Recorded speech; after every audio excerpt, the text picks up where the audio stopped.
Matthew 5, verse 2. Then he opened his mouth and taught them, saying, so this is Jesus talking, blessed are the poor in spirit, for theirs is the kingdom of heaven. Blessed are those who mourn, for they shall be comforted. Blessed are the meek, for they shall inherit the earth. Blessed are those who hunger and thirst for righteousness, for they shall be filled. Blessed are the merciful, for they shall obtain mercy. Blessed are the pure in heart, for they shall see God. Blessed are the peacemakers, for they shall be called the sons of God. Blessed are those who are persecuted for righteousness' sake, for theirs is the kingdom of heaven. Blessed are you when they revile and persecute you and say all kinds of evil against you falsely for my sake. Rejoice and be exceedingly glad, for great is your reward in heaven, for so they persecuted the prophet who were born before you. All right. So these are the Beatitudes. So these are how to be blessed, pretty much. All right. So again, blessed are the poor in spirit, for theirs is the kingdom of heaven. All right. Blessed are those who mourn, for they shall be comforted. They shall be comforted. For those that mourn will be comforted. Blessed are the meek. Meek means you're unselfish. All right. You're not selfish. Blessed are the meek, for they shall inherit the earth. All right. So if you're unselfish, you shall inherit the earth. Blessed are those who hunger and thirst for righteousness, for they shall be filled. So if you're seeking for righteousness and you hunger for righteousness, you shall be filled. Your heart should be filled. Blessed are the merciful, for they shall obtain mercy. If you give others mercy, you shall receive mercy. Blessed are the pure in heart, for they shall see God. If you're pure in heart, you will see God. All right, so it's important to try and be as pure as possible so you can see God. Blessed are the peacemakers, for they shall be called sons of God. If you're a peacemaker, you shall be called sons of God. All right, so it's important to be a peacemaker. In this world, a lot of stuff happens, a lot of chaos.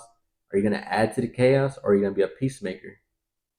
Blessed are those who are persecuted for righteous sake, for theirs is the kingdom of heaven.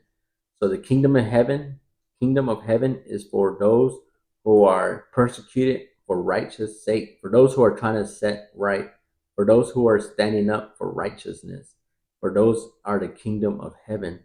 All right, that's very important. That's why it's very important that we stand up for what is right in God's eyes. What is right in God's eyes is here in the Bible, it's here in the Word. All right, He says it time and time again. All right, so there's a lot of stuff in this world that they try to change stuff. They try to, try to confuse us, try to say, no, this is the new way. This is how the world's going to be now. God has already set the standard. So it's important that we keep those standards. It's important that we live out those standards. It's important that we point out when something is not right, because we should know what righteousness is because we read the word. That is a responsibility that we have as Christians to point out the righteousness. If not, who else is going to do it? All right. This world is just going to keep on going towards the dark side, and it's going to keep moving at a faster rate to where it's out of hand. Right. And therefore, God won't be happy with that. All right. And we are trying to contend the faith. We are trying to contend what is right and what is wrong. So we are consistently putting out the righteousness. All right. I am a father of four, right? Four girls, 2-year old, 14, 15, and about to turn 18-year-old. All right. And I am consistently trying to put out what is right. I'm consistently trying to point out right from wrong. Hey, this is right, this is wrong. Decision making, this is right, this is wrong. Hey, you're gonna run into this. This is right, this is wrong. Don't let nobody fool you. And I put a strong stamp on what is right and what is wrong. Okay, lying is wrong. Um, Unfaithfulness, wrong. All right, accepting others from doing the same, wrong. No, there's a standard. The standard has to be met. All right, it's a strict standard, yes, but it's not overly complicated. It's right from wrong. If you change your lifestyle, if you align your lifestyle towards God, then it shouldn't be that hard. And that's the key here is you align your lifestyle in God's way. If you align your lifestyle, everything will follow.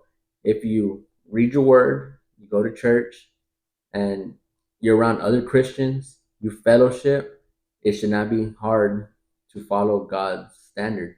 It should not be hard. All right. But it's something you got to do consistently.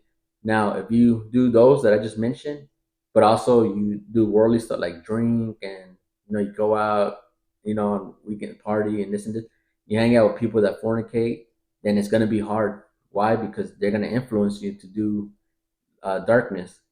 When you go to church, they influence you to do light. When you go out with other people, they influence you to go do darkness. All right, and I'm not saying that in the church they always influence light. No, you still gotta pick. You still gotta keep an eye open. Always keep an eye open. Who's influencing light and who's influencing darkness? Who pretends to influence light but really influencing darkness? That's why it's important to read the word. It's important to know your word. It's important to comprehend what God is trying to tell us here.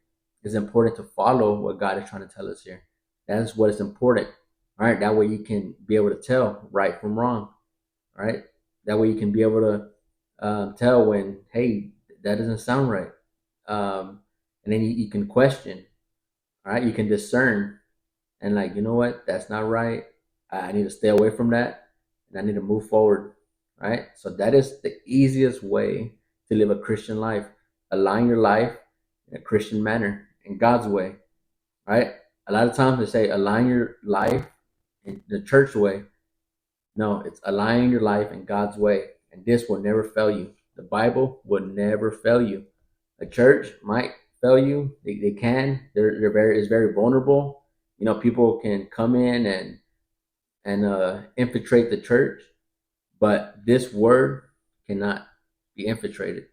God calls out everything ahead of time. Hey, watch out for this. Watch out for wolves. Watch out for people trying to mess up your life.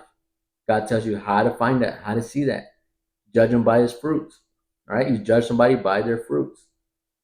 All right, so that's what's important here. And with that lifestyle, hey, you will live a Christian life, fulfilled life. And um, it says here, blessed are those who hunger and thirst for righteousness, for they shall be filled. All right, that means being fulfilled. All right, so a lot of times in this life, we are looking to be fulfilled. This is the easiest way to be fulfilled. Seek righteousness. Seek righteousness. All right? Do righteousness, and you will be fulfilled. God is telling us right here. That's the easiest way to do it. All right? Thank you for watching. Please like, subscribe, and share. I'm trying to grow the channel. Thank you very much. I much appreciate your support. Thank you, and I'll see you in the next video. Thank you.